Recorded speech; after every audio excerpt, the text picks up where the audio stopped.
अस्सलाम वालेकुम दोस्तों इलेक्शन कमीशन ने यूपी पंजाब समेत देश के 5 राज्यों में होने वाले विधानसभा के चुनाव के डेट का अनाउंसमेंट कर दिया है।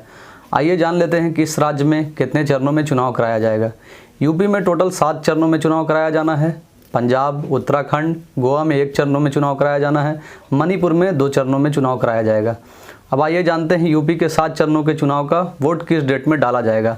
पहला 10 फरवरी को वोट डाला जाएगा, दूसरा 14 फरवरी को वोट डाला जाएगा, तीसरा 20 फरवरी को वोट डाला जाएगा, चौथा 23 फरवरी को वोट डाला जाएगा, पाँचवा 27 फरवरी को वोट डाला जाएगा, छठा 3 मार्च को वोट डाला जाएगा, सातवां 7 मार्च को वोट डाला जाएगा। पंजाब में, गोवा में, उत्तराखंड में 14 फरवरी को वोट डाला जाएगा। मणिपुर में 2 चरणों में चुनाव कराना है। मणिपुर में पहले चरण का वोट 27 फरवरी को डाला जाएगा, दूसरे चरण का 3 मार्च को वोट डाला जाएगा और इन सब का काउंटिंग 10 मार्च को होना है। नतीजे 10 मार्च को आएंगे। तो इसके साथ साथ इलेक्शन कमीशन ने कुछ चीज़ों पे 15 जनवरी तक के लिए पाबंदियां लगा दी हैं, जैसे कि आप कोई रैली नहीं कर सकते हैं, रोड शो नहीं कर सकते हैं, किसी तरह का भी प्रचार भीड़ में नहीं कर सकते हैं आप। तो आइए अब जानते हैं इन 5 राज्यों में कहाँ किसकी सरकार है। तो पंजाब के अंदर अकेले कांग्रेस की बहुमत की सरकार है। यूपी, उत्तराखंड के अंदर बीजेपी ने अकेले बहुमत की सरकार बनाई है। दोस्तों, गोवा में और मणिपुर में भी बीजेपी की सरकार है, पर वहां उन्होंने तोड़ जोड़ कर सरकार बनाई है। तोड़ जोड़ के इसलिए मैं कह रहा हूं क्योंकि गोवा में और मणिपुर में बीजेपी से ज़्यादा सीटें कांग्रेस के पास है,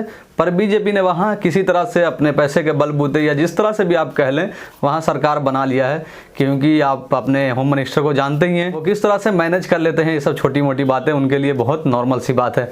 खैर दोस्तों, ये 5 राज्यों में जो होने वाले विधानसभा के चुनाव हैं, इस बार आपको फैसला लेना है, क्योंकि पिछले 5 सालों में आपने देख लिया कि बीजेपी की सरकार जहां है वहां किस तरह का माहौल बना के रखा है इन लोगों ने। अब आपके पास मौका है, आप चाहें उन्हें बहुमत ना देके इस बार गवर्नमेंट से हटा सकते हैं उन्हें आप। दोस्तों आइए जानते हैं चुनाव आयोग ने और क्या कुछ कहा है। दोस्तों, पहला बात जो चुनाव आयोग ने चुनाव लड़ने वाले के लिए कहा है, ये आपको पढ़ के सुनाता हूँ मैं।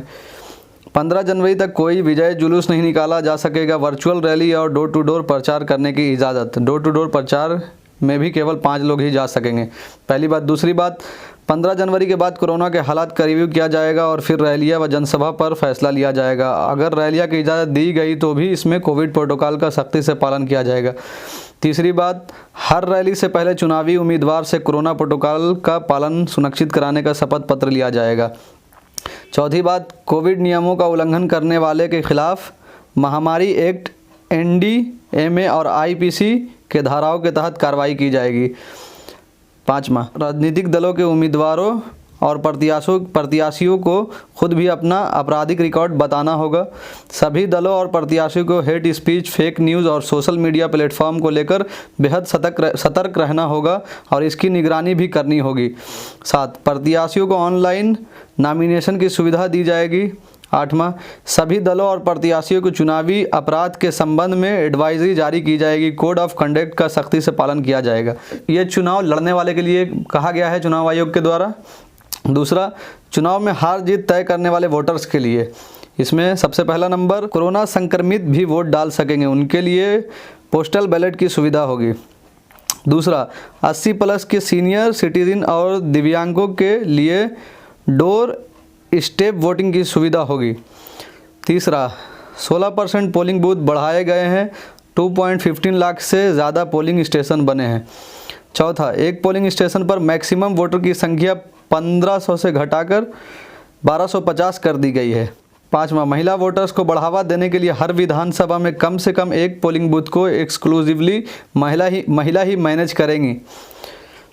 6, वोटर्स अगर चुनाव में धांधली देखे तो सी-विजिल ऐप पर शिकायत कर सकते हैं, आयोग तत्काल एक्शन लेगा। ठीक है, ये वोट डालने वाले के लिए है। अब तीसरा है चुनाव कराने वाले वर्कर्स के लिए। पहला नंबर, सभी चुनाव कर्मियों को कोरोना वैक्सीन की दोनों डोज लगी होनी ज़रूरी है। एहतियातन इन सभी को प्रिकॉशन डोज भी दी जाएगी। दूसरा नंबर, सभी पोलिंग स्टेशन पर सैनिटाइज़र, मास्क और थर्मल स्कैनर की सुविधा होगी। नंबर 3, कोरोना के मद्देनज़र पोलिंग अफसर और बूथ दोनों को सुरक्षित रखा गया है। घबराने की बात नहीं है, पर सावधानी बरतनी होगी। ये था भाई। अब आप समझ सकते हैं, ये कोरोना महामारी में भी चुनाव कराना ज़रूरी है।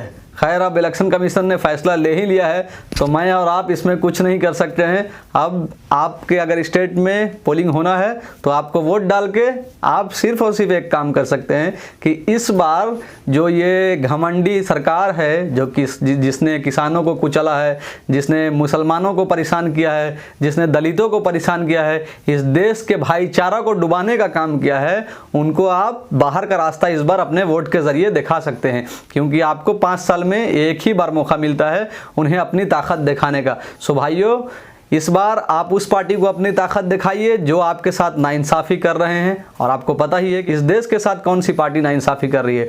दोस्तों, इस वीडियो को बनाया है मैंने आप लोगों को जानकारी पहुंचाने के लिए। अगर आप मेरे चैनल पे पहली बार आए हैं तो मेरे चैनल को सब्सक्राइब कर लें, मेरे वीडियो को लाइक करें और शेयर करें ताकि दूसरों लोगों तक भी पहुँच सके। इस वीडियो को देखने के लिए बहुत बहुत शुक्रिया। इस वीडियो को यहीं पर समाप्त करते हैं।